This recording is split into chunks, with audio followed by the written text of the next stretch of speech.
Hey everybody, how's it going? I hope you're having a great day, night, evening, whenever the heck you're watching this. There's my beard dragon right behind me in the cage there, hanging out. We put in a new background for her. Um, there she is, just hanging out. Hey Tangy. All right, so sorry. I just want to make a little awareness video really quickly before I went on a walk, just hang with my dog and everything. Whew. So I just got done watching Johnny Millennium's video. Man, I'm tired, but I'm really focused on this topic right now. So I just got done watching a new video by the Happy Console Gamer where he talks about how 2024 is one of the best and worst years of gaming. And now I've experienced too much about new titles this year. I'm mostly playing PlayStation Legacy titles right now, like every system. See over here, I have my PS1, 2, 3, and 5 hooked up to my 4K TV here.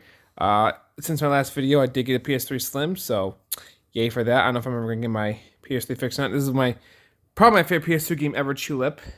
As you can tell, I'm playing a physical copy of Tulip in Final Fantasy Crisis Core on the PS5, right? And a couple 360 games there, but you get my point. And also over here, we got some PS3 games by the Fireplace I've been playing recently. So that's the topic in the video. This isn't like I don't want this to be like a super scare, oh, digital is dangerous and we shouldn't, invest in it. But it kind of is, and this is something that's super important to talk about. So he made a very, very important example in the very beginning of the episode, of the very beginning of his video. Yeah, of his episode, Johnny's Heavy Console Gamers, of that Star Wars game, right? I think it's called Star Wars. I forgot what it's called, but it looks amazing. I didn't even know about it till his video. I'm sorry, I wasn't keeping up with this game at all. I have experienced much for new titles, like I said. This year, the most recent new game that came out this year, I think, that I was invested in, that I'm still playing through, is Super Mario RPG Remake on the Switch. I think so. I haven't gotten Princess Peach Showtime yet. I've been meaning to get that game. And I want to get the Paper Mario Thousand Year Door Remake. That's really about it. Oh, Sandland. I'm gonna get Sandland. Yes, of course I am. Physically, mind you. And anything related to Yakuza, I will play it indefinitely. Okay, so yes. So I just need to rest for a bit. I'm really tired. So where am I going with this video? Okay. Digital gaming isn't technically a terrible thing to have. Digital content in general is okay, but I still believe that physical is way more important. Now, I'm somebody who believes in both of them coexisting, but I prefer physical over digital at the end of the day. Why is that? It's not just something that I grew up with, but it's something that makes more sense. It's like you have it, you own it, you purchased it, it's yours to keep. What is up with companies saying you don't own it if you buy it digitally? That should be borderline criminal. That sounds insane to me. You use your hard-earned money on something that you don't even own? When you go out to experience something in life, like if you go on a trip, or if you go somewhere local and you pay money on it, yes, you don't technically own it, but you experienced it. And that's enough to remember it. You at least own the experience. They can't take that away from you. But that's just such a weird thing to say. You're purchasing a license, but it doesn't seem right to be charged $60 for that said license. Video games do not cost $60 to own. That $60 goes the $60 goes into the physical product that's being sold at a retail store. It goes into the company, goes into the game developer, the game development. A share of it goes towards the store that's selling it. That's why it's that price or higher. It has nothing to do with the actual video game itself being produced from the software company or the parent company. It has to do with the store that's selling it as well. Do you see why this is a big fat problem? It is. Digital games should not be this expensive. And if they were cheaper, well, then I believe that unfortunately the digital market would win. It would still be problematic if they were cheaper. That would still be a problem. Here's the thing. I don't believe that for consumers that we are preferring digital over physical. I believe that's very balanced right now in terms of like profit and sales. Maybe digital is not selling physical, but I still somewhat disbelieve that. I do believe even for this new generation of people, that people still prefer.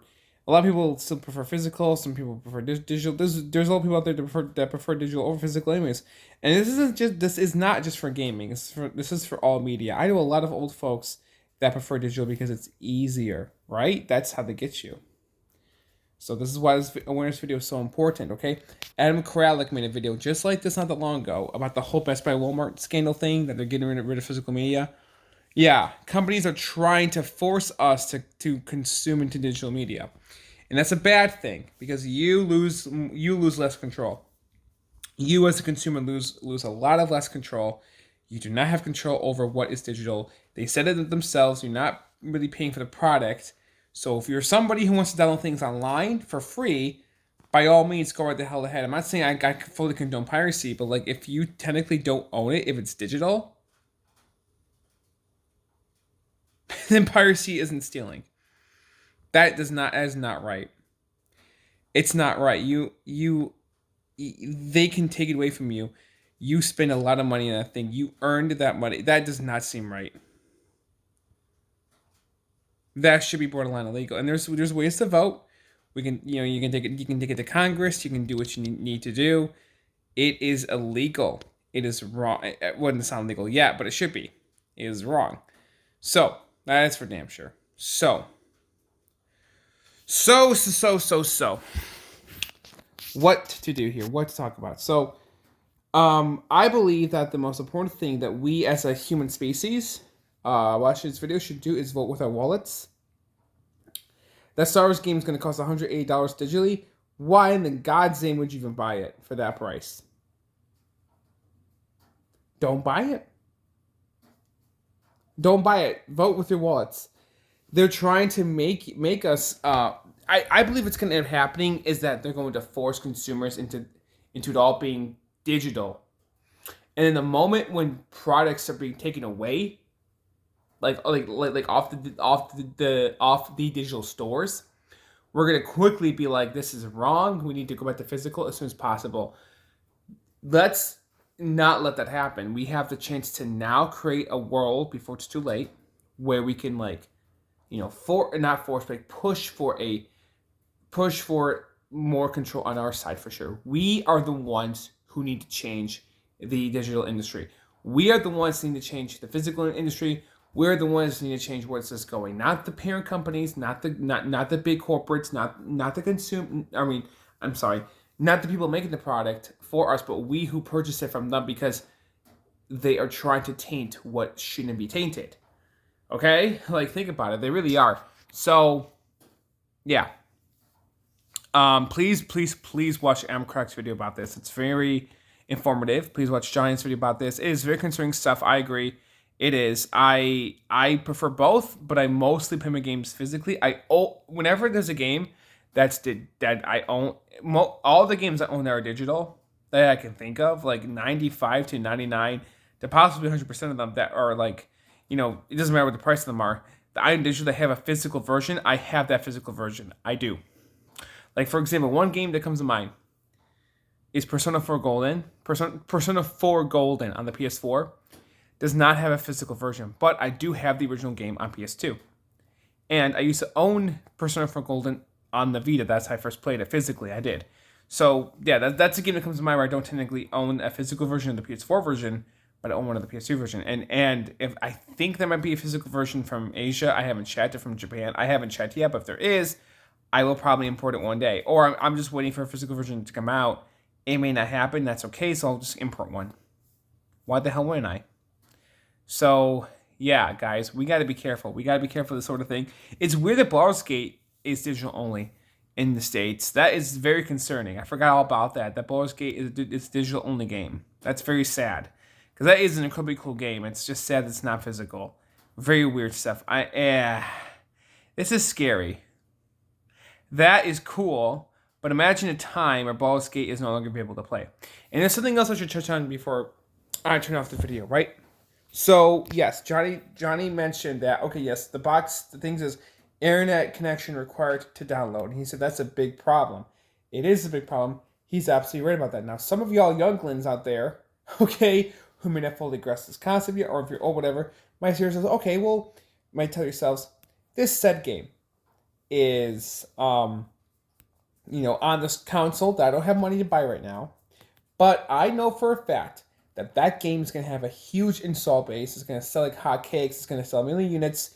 It'll be ported to another console in the future. I'll buy the release of that game, of that console in the future before this. If I don't get the chance to play this game now, or within 20, 40 years, 30 years, 40 years from now, when the internet servers are down, I'll play it on another platform where the servers will be active on that platform. Can you guarantee that, though? Can you guarantee that will happen? That's why risk it in the first place. Yes, companies are absolutely expecting themselves to patch the game later. That's bad. That's a problem. It should be ready to go out of the box. Patches are supposed to be a luxury. Oh shit. Okay, sorry about that. Patches are supposed to be a luxury, not a requirement. That is a problem too. This has been a problem since 2007 or 8. I know for years now, but still, it still deserves awareness. We should seriously do something. But I think like people my age or a bit younger than me feel like they don't have any power to really change this stuff. But really, we do. We just haven't been educated how to do it. So we just need to look more into that the best we can. What else is I gonna say about this topic?